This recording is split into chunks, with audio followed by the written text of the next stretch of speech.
नमस्कार. आपल्या सगळ्यांचे महाराष्ट्र सोशल न्यूज चॅनलमध्ये हार्दिक स्वागत. चला वळूयात एका नवीन बातमीकडे. आजची बातमी. धुळे महापालिकेत नरेश चौधरी यांची स्वीकृत नगरसेवकपदी निवड करण्यात आली आहे. भारतीय जनता पार्टीला स्पष्ट बहुमत मिळाल्यानंतर पक्षाकडून ही निवड जाहीर करण्यात आली. निवडीनंतर बलवाडी परिसरात समर्थकांकडून भव्य मिरवणूक काढत जल्लोष साजरा करण्यात आला. ढोल ताशांच्या गजरात आणि फटाक्यांच्या आतिषबाजीत कार्यकर्त्यांनी आनंद व्यक्त केला. या निवडीमुळे स्थानिक राजकारणात भाजपची पकड अधिक मजबूत झाल्याचे बोलले जात आहे. ते आमचे नरेश आप्पा खूप गुणवान माणूस आहे आणि त्यांना हे पद मिळालंच पाहिजे होतं. ते मिळालेलं आहे. आम्हा सगळ्यांना खूप आनंद वाटला आणि ते खूप प्रेमळ आहेत. मी सगळ्यांना सांगते, बाकीच्यांचं राहू द्या, भावकीच्या सगळ्या लोकांना सगळ्यांना ते खूप उपयोगी पडतात आणि घरात पण आमच्या जावेवर ते खूप प्रेम करतात. म्हणजे खूप चांगलं व्यक्तित्व, मुलांना मुलींना सगळ्यांना धरून राहतात. ते असं काही कोणाबद्दल भेदभाव करत नाहीत, काही नाही. त्यांना आम्ही तर म्हणतो ते आमदारापर्यंत जावं, खासदारापर्यंत जावं, त्यांना चांगलं यश मिळावं. आपण सगळेजणी त्यांच्या पाठीमागे आहेतच. आपले सगळ्यांचे आशीर्वाद आहेत, ते आहेत, ते पुढे जातात. आणि त्यांना किती अचानक मनुदेवीने आणि महाकाल आणि रामनवमी होती, त्यांना किती अचानक एकदम लाभ भेटला. त्यांना थोड्या आशा सोडून दिले होते आणि फिरायला लागले होते ते इकडे तिकडे. हा ते मोकळा होई गो आम्ही मला काही या लोकेशन धाक नाही आते, कोणा कामे नाही करणार पडा होती.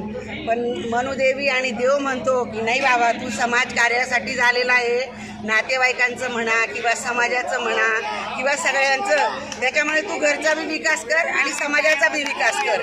त्याच्यामुळे त्यांना एवढा लाभ झाला. धन्यवाद. आज भारतीय जनता पार्टी धुळे जिल्हा आणि आमच्या धुळ्याचे लाडके पालकमंत्री जयकुमार भाऊ रावल,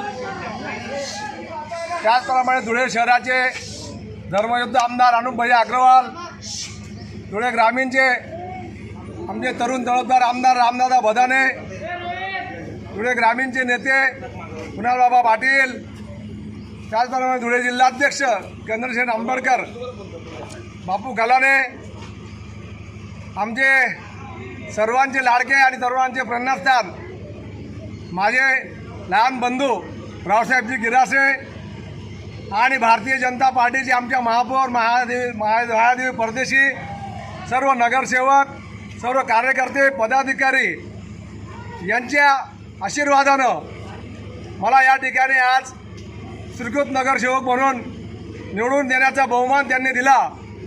त्याबद्दल मी सर्वांचं, भारतीय जनता पार्टीचे आमचे नेते, या महाराष्ट्र राज्याचे मुख्यमंत्री फडणवीस साहेब आणि सर्वांचं, गिरीश भाऊ महाजन, सर्वांचं या ठिकाणी मनापासून आभार व्यक्त करतो. आणि मागील 5 वर्षामध्ये प्रभाग क्रमांक 1 मध्ये सर्व जनतेने मला आशीर्वाद देऊन निवडून दिलं होतं आणि त्या 5 वर्षाच्या कालखंडामध्ये या वार्डामध्ये 10 ते 12 कोटी रुपयाचे कामं या वार्डामध्ये केलीत.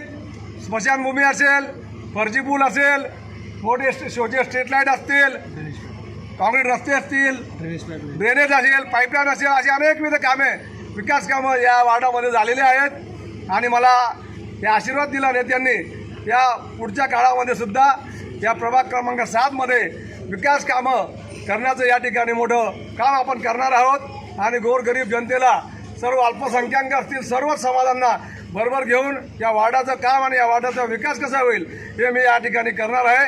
एवढंच बोलतो. जय हिंद, जय महाराष्ट्र, जय श्रीराम.